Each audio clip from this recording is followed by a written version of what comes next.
ഇത് നമ്മളിപ്പോൾ 4 പണം നമ്മുടെ ഇഞ്ചി നട്ടിട്ടുണ്ട് കേട്ടോ. ഇപ്പോൾ സത്യം പറഞ്ഞാൽ ഇത്ര ഇഞ്ചി ഞാൻ ഇതുവരെ നട്ടിട്ടില്ല. ആദ്യമായിട്ടാണ് ഞാൻ ഇത്ര ഇഞ്ചി നടുന്നത്.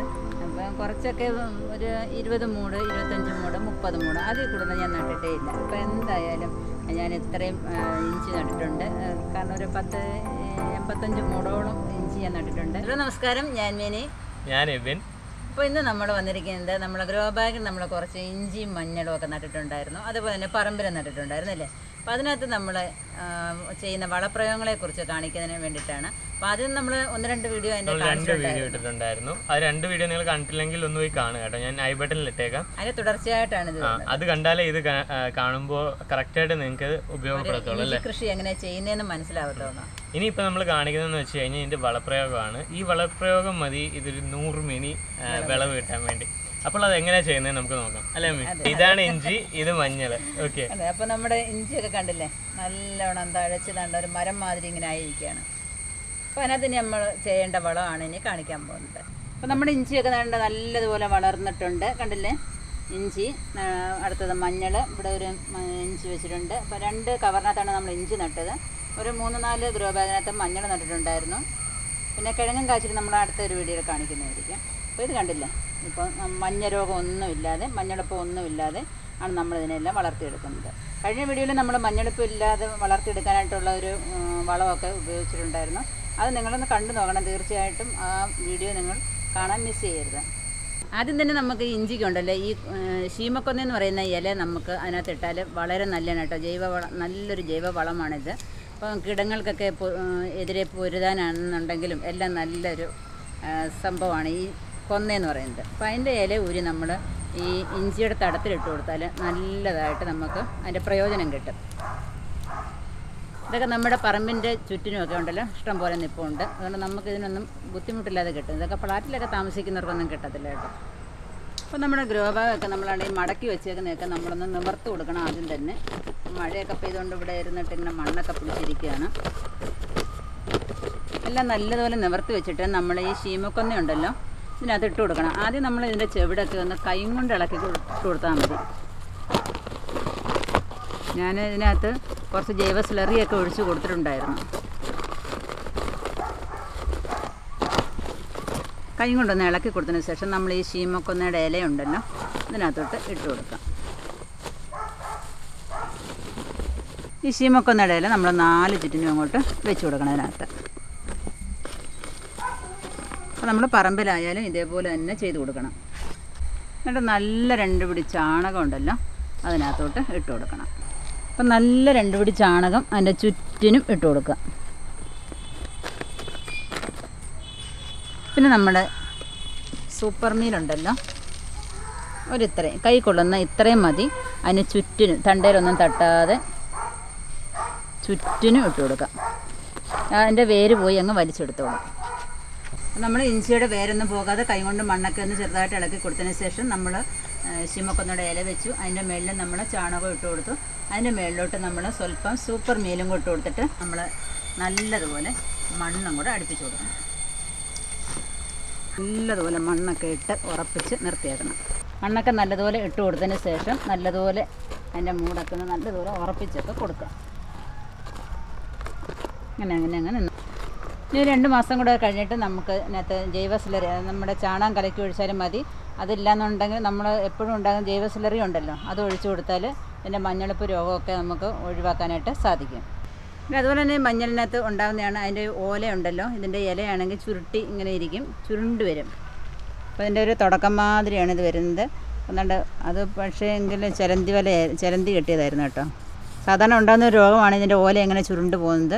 അപ്പോൾ അത് നമ്മൾ തുടക്കത്തിലേ കണ്ടുപിടിച്ച് പുഴുവാണെന്നുണ്ടെങ്കിൽ അതിനെ മാറ്റിക്കളയണം. അതുപോലെ മഞ്ഞളിപ്പ് വരുവാണെന്നുണ്ടെങ്കിൽ അതിൻ്റെ ഇല നമ്മൾ പിച്ചി മാറ്റിക്കളയണം. അതൊക്കെ നമ്മുടെ നോട്ടത്തിൽ കൂടെ മാത്രമേ സാധിക്കുകയുള്ളൂ. അതുപോലെ മഞ്ഞ ഇലകൾ വരുവാണെന്നുണ്ടെങ്കിൽ അതിനെ അപ്പം തന്നെ അങ്ങ് നുള്ളിക്കളയണം. ഈ വേപ്പും പിണ്ണാക്കും ഒക്കെ ചേർക്കുന്നതുകൊണ്ട് മഞ്ഞളിപ്പൊന്നും ഉണ്ടാകത്തില്ല. അത് 100% ഉറപ്പാണ് ഉണ്ടാകത്തില്ല. അഥവാ ഒന്നും ഉണ്ടായാൽ തന്നെ അത് അപ്പം തന്നെ അങ്ങ് നുള്ളി മാറ്റിയേക്കണം. ആ ഇല ആ തണ്ടോടുകൂടി അങ്ങ് നുള്ളി മാറ്റണം. അപ്പം നമുക്ക് ഇതുപോലെ മഞ്ഞളും ചെയ്യാം കേട്ടോ. മഞ്ഞളും അതേപോലെ നമ്മൾ അതിൻ്റെ ചെവിടൊക്കെ ഒന്ന് ഇളക്കി കൊടുത്തതിന് ശേഷം അതിൻ്റെ കരിയിലൊക്കെ മേളിയിട്ടത് അതിങ്ങനെ കിടപ്പുണ്ട്. അപ്പോൾ മഞ്ഞളിൻ്റെ മണ്ണൊക്കെ ഒന്ന് ഇളക്കി കൊടുത്തതിന് ശേഷം അതിനകത്ത് നമുക്ക് കുറച്ച് ശീമക്കൊന്നയുടെ ഇല ഇട്ട് കൊടുക്കാം. അപ്പം പറമ്പിൽ ഞങ്ങൾ കുറേ ചെയ്യുന്നുണ്ടൊന്നും നമുക്ക് ശീമക്കൊന്നയുടെ ഇലയൊന്നും എല്ലാത്തിലും ഇടാൻ പറ്റത്തില്ല. അപ്പം ഗ്രോ ബാഗിനകത്തായതുകൊണ്ട് നല്ലതുപോലെ നിൽക്കട്ടെ എന്ന് കരുതി. ഇത് കിട്ടുന്നവർ ഉണ്ടെന്നുണ്ടെങ്കിൽ ഇത് ഇടുന്നത് നന്നായിരിക്കും. അതിൻ്റെ കവറൊക്കെ നല്ലതുപോലെ ഒന്ന് നിവർത്തി വെച്ചിട്ട് നമുക്കതിൻ്റെ മുകളിലോട്ട് ചാണകപ്പൊടി ഇട്ട് കൊടുക്കാം.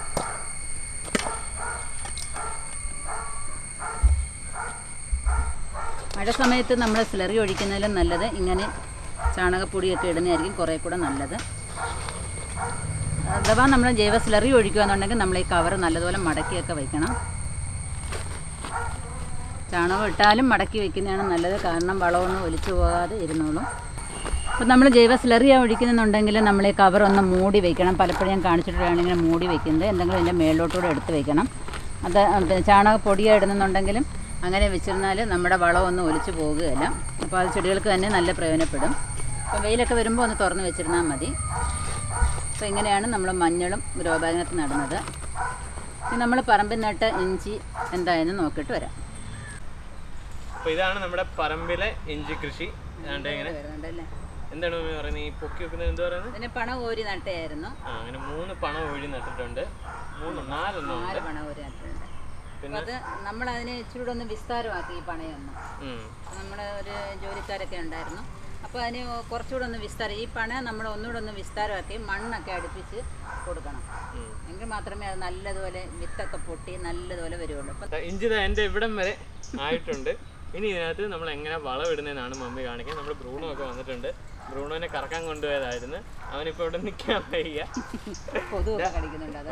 കൊതു കൊണ്ടുവിടും നല്ലതായിട്ട്. ഇതുണ്ടല്ലേ എൻ്റെ പകുതി ഭാഗം വരെ ആയി ഇഞ്ചി നല്ലതുപോലെ വളർന്നു വരുന്നുണ്ട്. അപ്പം നമ്മുടെ വളപ്രയോഗമൊക്കെ നമ്മളെ ഇഞ്ചിക്ക് നല്ലതുപോലെ ഏറ്റിട്ടുണ്ട്. ഇവിടെ നിൽക്കുമ്പോൾ തന്നെ എന്താ നല്ല മണമായത്, നല്ല മണം, അടിപൊളി മണം വരുന്നുണ്ട്. അപ്പോൾ ഇതെന്ന് പറഞ്ഞാൽ നമ്മുടെ പറമ്പിൽ നട്ടേക്കുന്നതായ ഇഞ്ചിയാണ്. അപ്പം നിങ്ങളെ കണ്ടിട്ടുണ്ടാവും. ഇപ്പം നട്ട രീതി നിങ്ങളെ കാണിച്ചതാണ്. അപ്പം ആദ്യത്തെ വളം ഇട്ട രീതി നിങ്ങളെ കാണിച്ചതാണ്. അത് നിങ്ങളെ കണ്ടില്ല എന്നുണ്ടെങ്കിൽ ദണ്ട ഈ ബട്ടണിൽ കിടപ്പുണ്ട്, നിങ്ങളൊന്ന് കണ്ടു നോക്കണം. അത് കണ്ടതിന് ശേഷം മാത്രം ഈ വളപ്രയോഗം കൂടെ നിങ്ങളെ കണ്ടാൽ നമുക്ക് നല്ല രീതിയിൽ 100 മേനിയും വിളവ് നമുക്ക് നമ്മുടെ ഇഞ്ചിയിൽ നിന്ന് കിട്ടുന്നതായിരിക്കും. അപ്പം ഈ വളപ്രയോഗം ചെയ്തപ്പോഴും മഴ ആയതുകൊണ്ട് ആ വീഡിയോ ഞങ്ങൾക്ക് എടുക്കാൻ പറ്റിയില്ല. അതുകൊണ്ട് അത് വിശദമായിട്ട് ഞാൻ നിങ്ങൾക്ക് പറഞ്ഞു തരാൻ പോവുകയാണ്. അപ്പം ഇത്രയും നമ്മൾ രണ്ടാമത്തെ വളപ്രയോഗം വരച്ച് നട്ടു, അടുത്ത വളം ചെയ്തു, പിന്നെ 3ാമത്തെ വളം ചെയ്തപ്പോഴാണ് ഈ മഴയെന്ന് പറഞ്ഞത് എടുക്കാൻ പറ്റില്ല എന്ന് പറയുന്നത്. അപ്പോൾ അത് നമ്മൾ ചെയ്യുമ്പോൾ ഉണ്ടല്ലോ, നമ്മൾ കരിയിലേക്ക് ഇട്ടിരുന്നായിരുന്നല്ലോ, അതിൻ്റെ മുകളിലോട്ട് പിന്നെ നമ്മൾ യാതൊരു കാരണവശാലും പിന്നെ ചുവടൊന്നും മാന്തി ഒന്നും വേണ്ട കേട്ടോ. പിന്നെ നമ്മൾ ഡയറക്റ്റായിട്ട് വളം അങ്ങ് ഇട്ട് കൊടുക്കുകയാണ് ചെയ്യുന്നത്. കാരണം അതിൻ്റെ വേരൊക്കെ ഓടുന്ന സമയവും അതിൻ്റെ മുളകൊക്കെ പൊട്ടുന്ന സമയമൊക്കെയാണ്. അപ്പോൾ നമ്മൾ അതിൻ്റെ ചുവട് മാന്താനൊന്നും നിൽക്കേണ്ട. നമ്മൾ ആദ്യം എന്ത് ചെയ്യുന്നറിയാമോ, ഞാൻ ശീമക്കൊന്നയുടെ ഇല നിരത്തി ഇട്ട് കൊടുത്തിട്ട് അതിൻ്റെ മുകളിൽ ചാണകം ഇട്ട് കൊടുത്തിട്ട് അതിൻ്റെ മുകളിലോട്ട് സൂപ്പർ മീൽ എന്ന വളവും കൂടാണ്, ജൈവവളവും കൂടാണ് നമ്മൾ ഇട്ട് കൊടുത്തിരിക്കുന്നത്. അല്ലാതെ ഇതിനകത്ത് രാസവളം ഒന്നും ചേർത്തിട്ടില്ല. രാസവളം ഒഴിവാക്കുന്നതാണ് നല്ലത്. ജൈവ രീതിയിൽ തന്നെ നമ്മൾ കൃഷി ചെയ്യാന്നുണ്ടെങ്കിൽ അതാണ് ഏറ്റവും നല്ലത്. അപ്പം അങ്ങനെ ചെയ്തിട്ടിരിക്കുന്നതാണിത്. അപ്പം നമ്മൾ കണ്ടല്ലോ, ഇത് അതിൻ്റെ ചുവട്ടിലോട്ട് നല്ലതുപോലെ വളമൊക്കെ ഇട്ട് കൊടുത്തു. സ്ലറി അല്ല ഒഴിച്ചത്, ചാണകം തന്നെ, ചാണകപ്പൊടി അങ്ങ് വിതറുമായിരുന്നു. അപ്പം നിങ്ങളുടെ കയ്യിൽ ആട്ടും കഷ്ടം ഉണ്ടെന്നുണ്ടെങ്കിൽ ആട്ടും കഷ്ടയുടെയോ കോഴിക്കഷ്ടം ഉണ്ടെന്നുണ്ടെങ്കിൽ കോഴിക്കഷ്ടയുടെയോ എന്ത് വേണമെന്നുണ്ടെങ്കിലും ചെയ്യാം. നമ്മുടെ കയ്യിലുള്ളതായ വളങ്ങൾ മാത്രം നമ്മൾ ഉപയോഗിച്ചാൽ മാത്രം മതി. എന്നിട്ട് അതിന് ശേഷം ഉണ്ടല്ലോ, ഇതിൻ്റെ ചുവട്ടിൽ നിന്നല്ല പിന്നെ മണ്ണെടുക്കുന്നത്, അതിൻ്റെ കരഭാഗത്ത് നിന്നും ഈ 4 വഴിക്ക് നിന്നാണ് പിന്നെ മണ്ണെടുക്കുന്നത്. ഇത്രയും ദൂരത്തു നിന്നാണ് നമ്മൾ മണ്ണ് മാറ്റി 4 സൈഡിൽ നിന്നും മണ്ണ് കോരി നമ്മൾ ഇതിൻ്റെ അകത്തോട്ട് ഇട്ട് കൊടുക്കുന്നത്. അപ്പം പണ കുറച്ചും കൂടെ ഒന്ന് വിസ്താരമാക്കിക്കൊണ്ട് വേണം നമ്മൾ ഈ മണ്ണ് ഇട്ട് കൊടുക്കാനായിട്ട്. നല്ല രീതിയിൽ മണ്ണിട്ടങ്ങ് കൊടുത്തേക്കുക. മണ്ണിട്ട് കൊടുക്കുമ്പോഴത്തേക്ക് നമ്മുടെ എന്താണ്ട് നല്ല രീതിയിൽ ഇഞ്ചി കണ്ട് ഇപ്പം എൻ്റെ പകുതി പൊക്കം വരെയൊക്കെ ആയിട്ടുണ്ട്. ഇഞ്ചി കണ്ടില്ലേ, നല്ലതുപോലെ വളർന്നു വരും. അപ്പം തീർച്ചയായിട്ടും നിങ്ങൾ ഇതേപോലെ ഒന്ന് കൃഷി ചെയ്യാൻ നോക്കണം കേട്ടോ. നല്ല രീതിയിൽ ഇങ്ങനെ നമുക്ക് ഇഞ്ചി വളർത്തിയെടുക്കാനായിട്ട് സാധിക്കും. അപ്പം നമുക്ക് ഒരുപാട് നിങ്ങൾ ചെയ്തില്ലെങ്കിലും ഒരു 10 മൂട് ഇഞ്ചിങ്ങനെ ചെയ്യാമെന്ന് ഞാൻ തുടക്കം മുതലേ പറയുന്നുണ്ട്. അപ്പം തീർച്ചയായിട്ടും നിങ്ങൾ ഇതുപോലെ ചെയ്ത് നോക്കാം. അപ്പോൾ ഇഞ്ചിയൊക്കെ നമ്മൾ ഇപ്പോഴേ ഒന്നും കിളയ്ക്കത്തൊന്നുമില്ല കേട്ടോ. ഇത് ഇപ്പം ചിലർ ചോദിക്കേണ്ട എന്ന് കിളയ്ക്കുമെന്നൊക്കെ. അപ്പോൾ നമുക്കിത് വേണമെന്നുണ്ടെങ്കിൽ ഒരു 6 മാസം മുതൽ വേണമെന്നുണ്ടെങ്കിൽ അതിൻ്റെ വിളവെടുക്കാം. പക്ഷേ നമുക്കിത് അടുത്ത വിളവിന് വേണമെന്നുണ്ടെങ്കിൽ ഒരു 9-10 മാസം കിടന്ന് വിളഞ്ഞതിന് ശേഷം മാത്രമേ നമ്മളിത് കിളയ്ക്കാം, അടുത്ത കൃഷിക്ക് വേണ്ടിയിട്ട്. പിന്നെ അതുപോലെ നമ്മൾ വിത്ത് തിരഞ്ഞെടുക്കുമ്പോൾ നമ്മൾ കടയിൽ നിന്ന് മേടിക്കുകയാണെന്നുണ്ടെങ്കിൽ കടക്കാരോട് ചോദിച്ച് മേടിക്കണം, ഇത് നടാൻ പറ്റിയ ഇഞ്ചിയാണോ എന്ന് ചോദിച്ച് വേണം വാങ്ങിക്കാനായിട്ട്. അപ്പം കുറേ പേരുടെ ഡൗട്ടാണ്, ചില ചക്കപ്പൊന്തം മാതിരിയുള്ള ഇഞ്ചിയൊക്കെ കിട്ടും, അതൊക്കെ വാങ്ങിച്ച് നട്ടാൽ അത് പെട്ടെന്ന് അഴുകിപ്പോകും. അതുകൊണ്ടാണ് ഈ പറയുന്നത് അത് നടാനായിട്ട് കൊള്ളത്തില്ല. അപ്പോൾ നമ്മൾ വാങ്ങിക്കുന്ന കടയിൽ നിന്ന് നമ്മളത് ചോദിച്ച് വാങ്ങിയിട്ട് നടാനായിട്ട് ശ്രമിക്കുക. ഇത് നമ്മളിപ്പോൾ 4 പണ നമ്മൾ ഇഞ്ചി നട്ടിട്ടുണ്ട് കേട്ടോ. ഇപ്പോൾ സത്യം പറഞ്ഞാൽ ഇത്ര ഇഞ്ചി ഞാൻ ഇതുവരെ നട്ടിട്ടില്ല, ആദ്യമായിട്ടാണ് ഞാൻ ഇത്ര ഇഞ്ചി നടുന്നത്. അപ്പം കുറച്ചൊക്കെ ഒരു 20 മൂട്, 25 മൂട്, 30 മൂട്, അതിൽ കൂടുതൽ ഞാൻ നട്ടിട്ടേ ഇല്ല. ഇപ്പം എന്തായാലും ഞാൻ ഇത്രയും ഇഞ്ചി നട്ടിട്ടുണ്ട്. കാരണം ഒരു 85 മൂടോളം ഇഞ്ചി ഞാൻ നട്ടിട്ടുണ്ട്. 100 ആക്കണമെന്നായിരുന്നു എൻ്റെ ആഗ്രഹം, പക്ഷേ അത് നടന്നില്ല. അടുത്ത പ്രാവശ്യം ഞാൻ 150 ആക്കണം. അപ്പം നല്ല രീതിയിലൊക്കെ വളർന്നു വരുന്നുണ്ട്. നല്ലവണ്ണം കിട്ടണേ എന്ന് പ്രാർത്ഥിക്കുന്നു. അപ്പം കിട്ടുമായിരിക്കും, കാരണം നല്ലതുപോലെ അതിൻ്റെ ആരോഗ്യമൊക്കെ കണ്ടിട്ട് നല്ലതുപോലെ പിടിക്കുമെന്ന് തോന്നുന്നു. നല്ലതുപോലെ മുളയൊക്കെ പൊട്ടി, ഓരോന്നിൻ്റെയും മൂട്ടിൽ നിന്ന് നല്ലതുപോലെ മുളയൊക്കെ പൊട്ടി വരുന്നുണ്ട്. ഇപ്പം കണ്ടില്ലേ, ഇഞ്ചി എൻ്റെ പൊക്കത്തിൽ വളർന്നു വന്നിട്ടുണ്ട്. ഇപ്പം ജൈവ സ്ലറിയൊക്കെ ആണെന്നുണ്ടെങ്കിൽ നമ്മുടെ ഇഞ്ചിക്കാണെങ്കിലും ഏത് പച്ചക്കറിക്കാണെങ്കിലും വളരെയധികം പ്രയോജനം ചെയ്യുന്നത് നിങ്ങൾക്ക് മനസ്സിലായി കാണുമെന്ന് വിചാരിക്കുന്നു. അപ്പോൾ ആ ജൈവ സ്ലറിയുടെയും ലിങ്ക് നിങ്ങൾ കണ്ടിട്ടില്ല എന്നുണ്ടെങ്കിൽ അതും കൂടെ നിങ്ങൾ കണ്ടു നോക്കണം. എല്ലാത്തിനും അത് പ്രയോഗിക്കുന്നത് വളരെയധികം നല്ലതാണ് കേട്ടോ. എല്ലാത്തിനും നല്ല വിളവ് കിട്ടുന്ന ഒന്നാണ് ജൈവ സ്ലറി എന്ന് പറയുന്നത്. അപ്പം കാരണം അതിനകത്ത് വേപ്പിൻ പിണ്ണാക്കും കടലപ്പിണ്ണാക്കും ഒക്കെ ഉണ്ടായതുകൊണ്ട് വളർച്ച നല്ലതുപോലെ ത്വരിതപ്പെടുത്തുന്ന ഒന്നാണത്. അതുപോലെ ഇഞ്ചി 1 വർഷം വരെ സൂക്ഷിക്കുന്ന ഒരു വീഡിയോ ഞാൻ നിങ്ങളെ കാണിച്ചിട്ടുണ്ടായിരുന്നു. അതും കൂടെ നിങ്ങളെ കണ്ടു നോക്കണം. കാരണം പിന്നെ ഇഞ്ചിക്ക് നമുക്ക് നമ്മുടെ വീട്ടിൽ ഒരു ക്ഷാമം ഉണ്ടാവാൻ പാടില്ല കേട്ടല്ലോ. അതാണ് നമ്മുടെ ലക്ഷ്യം. ഈ മഴ സമയത്ത് നമ്മൾ ചെയ്ത് കൊടുക്കുമ്പോൾ, ഈ വളപ്രയോഗമൊക്കെ ചെയ്ത് കൊടുക്കുമ്പോൾ നമ്മുടെ ഇഞ്ചി നല്ലതുപോലെ തഴച്ച് ഇങ്ങനെ കയറി വരും. അപ്പോൾ എൻ്റെ ഒപ്പം ഇഞ്ചി നട്ടവർക്കാണെന്നുണ്ടെങ്കിൽ ഈ വളപ്രയോഗ രീതികളൊക്കെ നിങ്ങൾ ചെയ്യുക. അഥവാ ചെയ്യാത്തവരെന്നുണ്ടെങ്കിൽ ഇനിയും വേണമെന്നുണ്ടെങ്കിൽ ഇഞ്ചി നടാമതേ ഉള്ളൂ. അതല്ല നിങ്ങൾ അടുത്ത പ്രാവശ്യം നടുന്നെന്നുണ്ടെങ്കിൽ ഇതേ രീതിയിൽ നിങ്ങൾ നട്ടാൽ നല്ല വിളവ് കിട്ടുന്നതായിരിക്കും. കാരണം നിങ്ങൾക്കറിയാമല്ലോ ഇഞ്ചിയുടെ വിലയൊക്കെ എന്ത് മാത്രമായിരുന്നു എന്നുള്ളത്. തീർച്ചയായിട്ടും നിങ്ങൾ ഒരുപാട് നട്ടില്ലെങ്കിലും ഒരു 10 മൂട് ഇഞ്ചിയെങ്കിലും നിങ്ങളുടെ പറമ്പിലോ ഗ്രോ ബാഗിനകത്തോ നടാനായിട്ട് ശ്രമിക്കുക. അപ്പം ഗ്രോ ബാഗിനകത്ത് നടുന്നതും പറമ്പിൽ നടുന്നതും എല്ലാം ഞാൻ കാണിച്ചു തന്നിട്ടുണ്ട്. അപ്പം ഫ്ലാറ്റിലൊക്കെ താമസിക്കുന്നവർക്കാണെങ്കിൽ പിന്നെ മണ്ണില്ല എന്നുള്ള വിഷമമൊന്നും വേണ്ട. കുറച്ച് 2 3 ഗ്രോ ബാഗ് എടുത്താൽ നമ്മുടെ ആവശ്യത്തിനുള്ളതായ ഇഞ്ചി നമുക്ക് ഉണ്ടാക്കിയെടുക്കാനായിട്ട് സാധിക്കും. അപ്പം ഇത് നമ്മൾ ഈ പണ കോരുമ്പോൾ കുറച്ചുകൂടെ വിസ്താരമായിട്ട് മണ്ണൊക്കെ കോരിയിട്ട്, ഇത്രയും വലിപ്പമില്ലായിരുന്നു ഈ പണയ്ക്ക്. അപ്പം മണ്ണൊക്കെ ഇട്ട് നല്ലതുപോലെ കോരിയിട്ടിട്ട് നല്ല വിസ്താരമാക്കി ഇട്ടിരിക്കുകയാണ്, കണ്ടില്ല. അതുകൊണ്ട് നല്ല തഴപ്പോടുകൂടി വളർന്നു വരുന്നുണ്ട്. അപ്പോൾ ഈ ചെറുതായിട്ടൊക്കെ നട്ടിരിക്കുന്നത് ഞാൻ അവസാനം നട്ടയാണ്. ഇതെന്തിനാണെന്നറിയാമോ, നമുക്ക് ഓടി വന്നിട്ട് നമ്മൾ ആ വലിയ ഇഞ്ചിയൊന്നും മാന്താതെ നമുക്ക് വീട്ടമ്മമാർക്കൊരു സോക്കേടുണ്ടല്ലോ. അപ്പോൾ നട്ടേക്കുന്ന ഓടി വന്നിട്ട് നമ്മൾ കറിക്കൊക്കെ മാന്തി എടുത്തുകൊണ്ട് പോകും അല്ലേ. എനിക്കും ഉണ്ട് ആ സോക്കേട്. അപ്പോൾ അതിന് വേണ്ടിയിട്ട് ഞാൻ ഒരു 10-15 മൂട് വേറെ നട്ട് വെച്ചിരിക്കുകയാണ്. അപ്പം അത് വലുത് നമുക്കൊരു നല്ലൊരു കൃഷിയാക്കി എടുക്കണം. അതിന് വേണ്ടിയിട്ടാണ് അതിനെ ഞാൻ വളർത്തുന്നത്. അതൊരു 60 മൂടോളം ഉണ്ട്, 60-70 മൂടോളം ഉണ്ട്. ഇതൊരു 10-15 മൂടും ഉണ്ട്. ഒരു 100 മൂട് ആക്കണമെന്നായിരുന്നു ഈ പ്രാവശ്യത്തെ എൻ്റെ ആഗ്രഹം. അത്രയും നടന്നില്ല. അപ്പം നമുക്കിനി അടുത്ത പ്രാവശ്യം ആക്കാമല്ലോ, ഒറ്റയടിക്ക് ആവണമെന്നില്ലല്ലോ. അപ്പോൾ നമുക്ക് പയ്യെ നമുക്ക് വളർത്തിക്കൊണ്ടുവരാം ഇഞ്ചി കൃഷിയൊക്കെ. ഇത് നമ്മൾ പറമ്പിൽ നട്ട മഞ്ഞളാണ്. ഇപ്പം നല്ലതുപോലെയൊക്കെ തളിച്ച് വളർന്നു വരുന്നുണ്ട്. അപ്പം മഴയ്ക്ക് മുമ്പ് നമ്മൾ തന്നെ ലോക്ക്ഡൗൺ സമയത്ത് തന്നെ ഇതിന് നമ്മുടെ അച്ഛനൊക്കെ നാട്ടിലുള്ള സമയത്ത് തന്നെ ഇതിനൊക്കെ വളമിട്ട് വെട്ടിയെടുപ്പിച്ചിട്ടുണ്ടായിരുന്നു. അപ്പോൾ ഇതിനകത്ത് ഞാൻ ചാണകം മാത്രമേ ഇട്ടിട്ടുള്ളൂ. അന്ന് നമുക്ക് സൂപ്പർ മീലും കിട്ടിയില്ല, ലോക്ക്ഡൗണൊക്കെ ആയിട്ട് നമുക്ക് വളക്കടയൊന്നും തുറന്നില്ലായിരുന്നു. അപ്പം ഉള്ള ചാണകം മാത്രം ഇട്ടിട്ടാണ് ഈ മഞ്ഞൾ കൃഷി നമ്മൾ ചെയ്തിരിക്കുന്നത്. അപ്പോൾ അത് നല്ലതുപോലെയൊക്കെ നമുക്ക് കിളിച്ച് വരുന്നുണ്ട്, കുഴപ്പമൊന്നുമില്ലാത്ത രീതിയിൽ വരുന്നുണ്ട്. കഴിഞ്ഞ പ്രാവശ്യമൊക്കെ നമുക്ക് ഇഷ്ടം പോലെ മഞ്ഞളുണ്ടായിരുന്നു. അപ്പോൾ ഇപ്രാവശ്യം അത്രയൊക്കെ കാണുമെന്ന് വിചാരിക്കുന്നു. അപ്പം വെറുതെ കിടന്ന സ്ഥലത്തെല്ലാം ഞാൻ മഞ്ഞൾ കൃഷി ചെയ്തിട്ടുണ്ട്. അപ്പം നല്ലതാണ്. നമ്മുടെ പറമ്പിലൊക്കെ ഇങ്ങനെ അത്യാവശ്യത്തിന് മഞ്ഞൾ കൃഷിയൊക്കെ ചെയ്യുന്നതും ഇഞ്ചി കൃഷി ചെയ്യുന്നതും എല്ലാ കൃഷികളും നമ്മൾ ചെയ്യുന്നത് നമ്മുടെ പറമ്പൊക്കെ ഇങ്ങനെ നിറഞ്ഞിരിക്കുന്നതാണ്. എന്തൊരു സന്തോഷമല്ലേ. തീർച്ചയായിട്ടും നിങ്ങളെല്ലാവരും ഇതേപോലെ ചെയ്യുന്നുണ്ടെന്ന് എനിക്കറിയാം. നിങ്ങളുടെ കമൻറ്റുകൾ വായിക്കുമ്പോൾ തന്നെ നമുക്ക് മനസ്സിലാവും.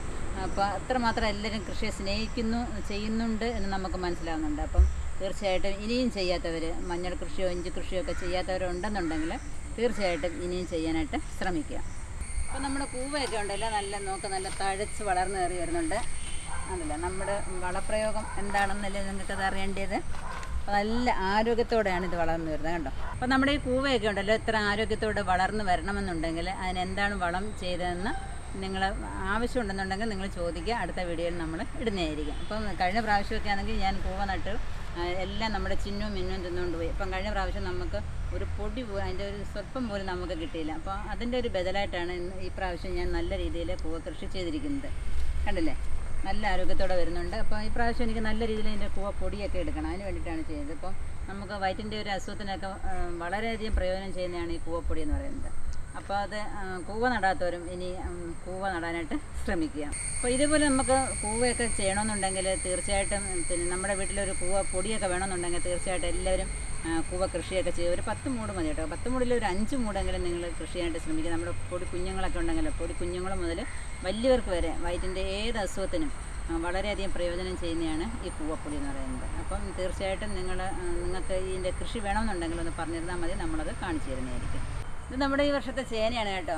ഞാനിവിടെ നിന്നിട്ട് എൻ്റെ ഒപ്പമൊക്കെ ഉണ്ട് ചേന. ഇന്നത്തെ വീഡിയോയിൽ കാണിക്കുന്ന ഫോട്ടോസ് കണ്ണൂർ ജില്ലയിൽ നിന്ന് സാഹിറ മുഴക്കുന്ന് അയച്ചതായ പച്ചക്കറി കൃഷികളാണ്. വിളവെടുപ്പാണ് കാണിച്ചിരിക്കുന്നത്. ആദ്യം തന്നെ തക്കാളി, പയർ, കുക്കുംബർ ഒക്കെ വിളവെടുത്തിരിക്കുകയാണ്. പിന്നെ നല്ലതുപോലെ ചീര നട്ടുപിടിപ്പിച്ചിട്ടുണ്ട്. ഗ്രോ ബാഗിനകത്തൊക്കെ നല്ല രീതിയിൽ ഓരോ നട്ടുപിടിപ്പിച്ചിട്ടുണ്ട്. അതുകൂടാതെ നേന്ത്രവാഴ കൊലച്ചതും കൂടാണ് കാണിച്ചിരിക്കുന്നത്. എല്ലാവരുടെയും കൊച്ചു കൊച്ചു വലിയ സന്തോഷങ്ങളാണ് ഓരോരുത്തരും പങ്കിടുന്നത്. അടുത്ത ഫോട്ടോസ് റഷീദ സബാക്കിൻ്റെതാണ്. നല്ല രീതിയിൽ ഓരോന്നും വിളവെടുത്ത് വെച്ചിരിക്കുകയാണ്. വഴുതനങ്ങ, പയർ, വെള്ളരി, പാവയ്ക്ക, ചൊരയ്ക്ക, പച്ചമുളക് എന്നിവയൊക്കെ കൃഷി ചെയ്തിരിക്കുന്നത് നമ്മളെ കാണിച്ചിരിക്കുകയാണ്. അടുത്തതായി കോട്ടയം മീനടുത്ത് താമസിക്കുന്ന ഹരീഷ് മാത്യുവിൻ്റെ വിളവെടുപ്പാണ് കാണിച്ചിരിക്കുന്നത്. അപ്പം പച്ചക്കറികളെന്ന് വെച്ചാൽ വഴുതനങ്ങ, വെണ്ടയ്ക്കയൊക്കെ കാണിച്ചിട്ടുണ്ട്. അതുപോലെ തന്നെ നല്ല വാഴക്കുലകളും വെട്ടിവെച്ചിട്ടുണ്ട്. പുള്ളിക്കാരൻ നല്ലൊരു കർഷകൻ എന്ന് പറഞ്ഞാൽ പിന്നെ എല്ലാ ഡൗട്ടുകളും എപ്പോഴും ഇതിനകത്ത് ചോദിക്കാറുണ്ട്. എനിക്കറിയാവുന്ന കാര്യങ്ങളൊക്കെ ഞാൻ പറഞ്ഞു കൊടുക്കാറുണ്ട്. അപ്പം ഫോട്ടോസ് അയച്ചു തന്ന എല്ലാവർക്കും ഒരുപാട് താങ്ക്സ്. അപ്പോൾ എല്ലാവരും ഇങ്ങനെ കൃഷി ചെയ്യുന്നതിൽ എനിക്ക് വളരെയധികം സന്തോഷമുണ്ട്. തീർച്ചയായും ഇനിയും ഇതേപോലെ എല്ലാവരും മുന്നോട്ട് പോവുക. അപ്പം നമ്മുടെ ഈ ഇഞ്ചി കൃഷി ഉണ്ടല്ലോ എല്ലാവർക്കും ഇഷ്ടപ്പെട്ടെന്ന് വിചാരിക്കുന്നു. വളരെ എളുപ്പമാണ്, വളരെ ഈസി ആയിട്ട് ചെയ്തെടുക്കാം, ആർക്കും ചെയ്യാവുന്നതാണ് അല്ലേ? ഇഞ്ചി കൃഷി എല്ലാവർക്കും നിസ്സാരമായിട്ട് ചെയ്യാവുന്നതേ ഉള്ളൂ. എന്താണെന്ന് വെച്ചാൽ ഇപ്പോൾ നമ്മൾ പുറത്ത് പോയി വാങ്ങിക്കുന്നതിന് പകരം ഇപ്പോൾ എന്തെങ്കിലും ഇപ്പോൾ ഇഞ്ചി എന്തെങ്കിലും ആവശ്യമുണ്ടെങ്കിൽ മമ്മി എന്ത് ചെയ്യുന്നു, ഉടനെ അയ്യത്തോട്ട് പോകും, നേരെ പോയി മാന്തി ഒരു ഇഞ്ചി എടുത്തിട്ട് വന്നിട്ട് എന്ത് ചെയ്യണമെന്ന് വെച്ചാൽ ചെയ്തിട്ട് ഇരിക്കും. നല്ല ഓർഗാനിക് അല്ലേ, നമുക്ക് വീട്ടിൽ തന്നെ ചെയ്തെടുക്കാവുന്ന ഒരു സാധനമാണിത് അല്ലേ. അപ്പോൾ ഇത് കറിക്കൊന്നും മാത്രമല്ല അവനെ, ഇപ്പം ഒരു വൈറ്റോനെ എന്ന് പറഞ്ഞാൽ നമുക്ക് ഓടി വന്ന ഒരു കഷ്ണം ഇഞ്ചി എടുത്തോണ്ട് വരിക അല്ലേ. ഇപ്പം ഇവിടെ നിന്ന് വെച്ചാൽ വൈറ്റോന എന്ന് പറഞ്ഞാലൊന്നും ഇവിടെ നമ്മൾ പുറത്ത് പോയി ഒരു മരുന്നൊന്നും വാങ്ങിക്കാറൊന്നുമില്ല. ഇവിടെ വൈറ്റോന ആണെങ്കിൽ ഒന്നുകിൽ ജാതിക്ക അല്ലെങ്കിൽ ഈ ഇഞ്ചി വെച്ചിട്ട് ഒരു ചെറിയ ട്രിക്ക് ഉണ്ട്, അതാണ് യൂസ് ചെയ്യാറ്.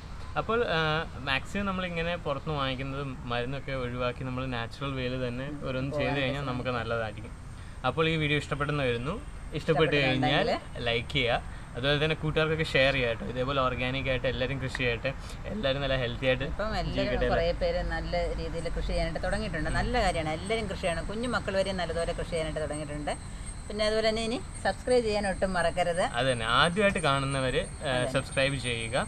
അതുപോലെ തന്നെ എപ്പോഴും ആൾക്കാർ ചോദിക്കാറുണ്ട്, ചേച്ചി ഇനിയും ഞങ്ങൾ സബ്സ്ക്രൈബ് ചെയ്യണമെന്ന്. ഇന്നലെയും കൂടെ ചോദിച്ചു കേട്ടോ. നിങ്ങൾ ഒരു വട്ടം സബ്സ്ക്രൈബ് ആയി കേട്ടോ. പക്ഷെ ലൈക്ക് നിങ്ങൾക്ക് എല്ലാ വീഡിയോയിലും ചെയ്യാം. നിങ്ങളുടെ ലൈക്കൊക്കെ തന്നെയാണ് കേട്ടോ ഞങ്ങൾക്ക് ഒരു എൻകറേജ്മെൻറ്റ്. ഇതേപോലെ നല്ല നല്ല വീഡിയോസ് ഇനിയും നിങ്ങൾക്ക് ചെയ്ത് കാണിക്കാനുള്ള ഒരു എൻകറേജ്മെൻറ്റ് അതൊക്കെ തന്നെയാണ്. അപ്പോൾ അടുത്ത വീഡിയോയിൽ കാണുന്നവരെ ഞാനും മമ്മി ബൈ.